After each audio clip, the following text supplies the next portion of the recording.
ഇന്ന് ഞാൻ ഇവിടെ ഒരു ഗ്രേറ്റ് ആർട്ടിസ്റ്റിൻ്റെ എക്സിബിഷൻ കാണാൻ വന്നതിൻ്റെ വീഡിയോ ആണ് കേട്ടോ കാണിക്കണേ. പാർക്ക് വ്യൂ സ്ക്വയർ എന്നൊരു ബിൽഡിങ്ങിലായിരുന്നു ഈ ഒരു എക്സിബിഷൻ നടക്കുന്നത്. ഈ ബിൽഡിങ്ങിനെ ഗോതം സിറ്റി ബിൽഡിംഗ് എന്നും പറയും. ബാറ്റ്മാൻ മൂവിയിലൊക്കെ ഉള്ള പോലത്തെ ഒരു ബിൽഡിങ്. അതിൻ്റെ ആർക്കിടെക്ചറൊക്കെ കാണാൻ നല്ല ഭംഗിയുണ്ട്. നമ്മളങ്ങോട്ട് കയറി ചെല്ലുമ്പോൾ കുറേ സ്റ്റാച്ചു ഒക്കെ ഉണ്ട് കേട്ടോ. മിക്കവരും അവിടെ നിന്നൊക്കെ ഫോട്ടോ എടുക്കുന്നുണ്ട്. പിന്നെ ഈ ബിൽഡിങ് കാണാൻ എന്ത് രസമായിരുന്നു അറിയോ. അതിൻ്റെ ഒരു ആർക്കിടെക്ചർ ശൈലി ഒരു പ്രത്യേകതയാണ്.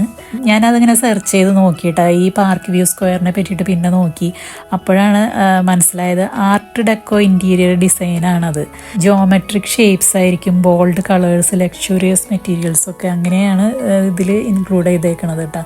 നമുക്ക് മനസ്സിലാവും ഈ ബിൽഡിങ് കാണുമ്പോൾ തന്നെ അതിൻ്റെ വിൻഡോസൊക്കെ ഒരു ജോമെട്രി സ്റ്റൈലിൽ അങ്ങനെയൊക്കെ. അതിന് പിന്നെ ഉള്ളിലും നല്ല ഭംഗിയാണ് കാണാനായിട്ട് ഇൻറ്റീരിയർ ഒക്കെ ചെയ്തേക്കണത്.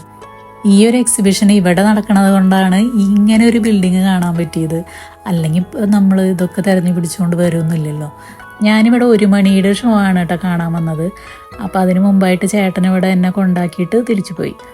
തന്നെ വന്നതുകൊണ്ട് ഞാൻ കുറച്ച് മുൻപായിട്ട് ഇവിടെ എത്തി. അപ്പോൾ ഇവിടെയുള്ള ഈ ഫ്രണ്ടിൽ കാണുന്ന സ്ഥലങ്ങളൊക്കെ വീഡിയോ എടുത്ത് നടന്നു. അത് കഴിഞ്ഞ് ഉള്ളിൽ കയറിയപ്പോഴും നല്ല ഭംഗിയുള്ള ഇൻറ്റീരിയർ ഡിസൈൻ. അപ്പോൾ അതൊക്കെ കണ്ട് അതൊക്കെ വീഡിയോ എടുത്തു. അപ്പോഴാണ് മനസ്സിലാക്കിയത് ഇത് ലോകത്തിലെ ഏറ്റവും വലിയ ജിൻ കളക്ഷനാണ് അത്ര. ഇത് സിംഗപ്പൂരിലെ അറ്റ്ലസ് ബാർ ലോകത്തിലെ ഏറ്റവും സ്പെഷ്യൽ ബാറുകളിലൊന്നാണ്. ഞാൻ ടിക്കറ്റ് ഓൺലൈനിലാണ് ബുക്ക് ചെയ്തിരുന്നത്. അപ്പോൾ ഇവിടെ എത്തിയ വഴിക്ക് ഞാൻ മോളിൽ കയറിയിട്ട് അവരോട് ടിക്കറ്റൊക്കെ കാണിച്ചു കൊടുത്തു. അപ്പോൾ അവർ പറഞ്ഞു ഷോ നടക്കണേറ്റ് 10 മിനിറ്റ് മുമ്പ് ഇങ്ങോട്ട് വന്നാൽ മതിയെന്ന്. പിന്നെ അന്ന് ഞാൻ പോയത് ഫ്രൈഡേ ആണ്. അപ്പോൾ അധികം ആരും ഉണ്ടായിരുന്നില്ല. ഞങ്ങളൊരു 10-12 പേരെ ഒരു ഷോക്ക് ഉണ്ടായിരുന്നുള്ളൂ. അങ്ങനെ ഞാൻ പിന്നെ താഴെ പോയി ഈ വീഡിയോ ഒക്കെ എടുത്തിട്ട് ആദ്യം ഈ ടൈമായപ്പോൾ കയറി വന്നു കേട്ടോ. ഈ ഒരു എക്സിബിഷൻ്റെ ചെറിയൊരു വീഡിയോ ഞാൻ ഇതിന് മുൻപായിട്ട് ഒരെണ്ണം പോസ്റ്റ് ചെയ്തിട്ടുണ്ടായിരുന്നു. ആർട്ടിസ്റ്റുകൾക്കൊക്കെയാണ് അത് കാണാനൊരു ഇൻട്രസ്റ്റ് ഉണ്ടാവുള്ളൂ. എനിക്കൊരു ആർട്ടിൻ്റെ ചെറിയൊരു ഇതുള്ള കാരണം എനിക്കിങ്ങനെ ഇതൊക്കെ കാണാൻ ഭയങ്കര ഇഷ്ടമാണ്. എനിക്ക് ഒരു ടിക്കറ്റ് തന്നു. അങ്ങനെ ഞാൻ ഉള്ളിൽ കടന്നു. അപ്പോൾ ഒരു എക്സിബിഷൻ ഹാളിലേക്കാണ് നമ്മൾ കടക്കണേ. അങ്ങനെ എൻ്റെ സീറ്റ് പിടിച്ച് ഞാൻ അവിടെ ഇരുന്നു. ഈ ഒരു എക്സിബിഷനിലൂടെ വാൻഗോ എന്ന ആർട്ടിസ്റ്റിൻ്റെ ലൈഫ് സ്റ്റോറിയാണ് നമുക്ക് കാണിച്ചു തരുന്നത് കേട്ടോ. വാൻഗോ തൻ്റെ ബ്രദറിന് എഴുതിയ കത്തുകളിലൂടെയാണ് അതിങ്ങനെ വിവരിക്കുന്നത്.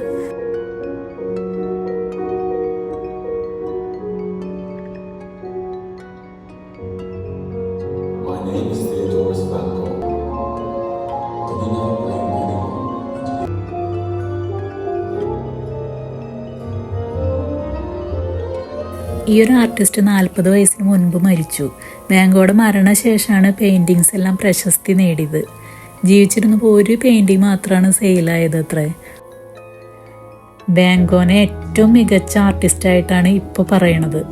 ജീവിച്ചിരുന്ന കാലത്ത് ആളുടെ പെയിൻറ്റിങ്സ് ഒന്നും ആരും അറിയാതെ പോയി. മരിച്ചു കഴിഞ്ഞിട്ട് ഇത്രയ്ക്കും പ്രശസ്തനായി. മരിക്കുന്നതിന് മുമ്പുള്ള 2 വർഷമാണ് അത്ര കൂടുതലും പെയിൻറ്റിങ്സ് ചെയ്തത്. 45 മിനിറ്റോളം ഷോ ഉണ്ടായിരുന്നു. അത് കഴിഞ്ഞ് പുറത്തിറങ്ങുമ്പോൾ ഇങ്ങനെ ഒരു ഏരിയയാണ് കേട്ടോ. അപ്പോൾ നമുക്ക് ഇവിടെ നിന്ന് ഫോട്ടോ ഒക്കെ എടുക്കാം. പിന്നെ മുന്നോട്ടേക്ക് നടക്കുമ്പോൾ ഇങ്ങനെ ഒരു ഷോപ്പ് ഉണ്ട്. കുറേ അധികം ഐറ്റംസിൽ പെയിൻറ്റ് ചെയ്തിട്ട് അതൊക്കെ വിൽക്കാൻ വെച്ചിട്ടുണ്ട്. അപ്പോൾ നമുക്ക് അവിടെ നിന്ന് വാങ്ങാം. അങ്ങനെ ഞാൻ അതൊക്കെ കണ്ട് വീഡിയോ എടുത്ത് പുറത്തേക്ക് ഇറങ്ങി. വാൻഗോ എക്സിബിഷൻ ഇടയ്ക്കൊക്കെ ഇവിടെ ഉണ്ടെന്ന് തോന്നുന്നുണ്ട്. ലാസ്റ്റ് ഇയർ ഉണ്ടായിരുന്നു. പക്ഷെ ഞാനതൊന്നും ശ്രദ്ധിക്കാറേ ഇല്ലായിരുന്നു.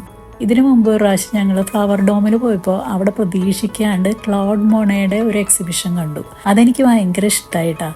അതിൻ്റെ ഒരു വീഡിയോ ഞാൻ മുൻപ് ഇതിൽ ഇട്ടിട്ടുണ്ട്. ആ ഒരു എക്സിബിഷൻ കണ്ടതിന് ശേഷമാണ് വാൻഗോയുടെ എപ്പോഴെങ്കിലും വരുമ്പോൾ കാണണം എന്ന് തോന്നുന്നുണ്ടായിരുന്നു. അങ്ങനെ ഇത്തവണ അത് സാധിച്ചു. അവിടെ നിന്ന് കിട്ടിയ ടിക്കറ്റ് കണ്ടോ, ഇങ്ങനെയാണ്. വാൻഗോ ബ്രദറിന് എഴുതിയ കത്ത് പോലെ ഒരു കത്തായിട്ടാണ് തന്നേക്കുന്നത്.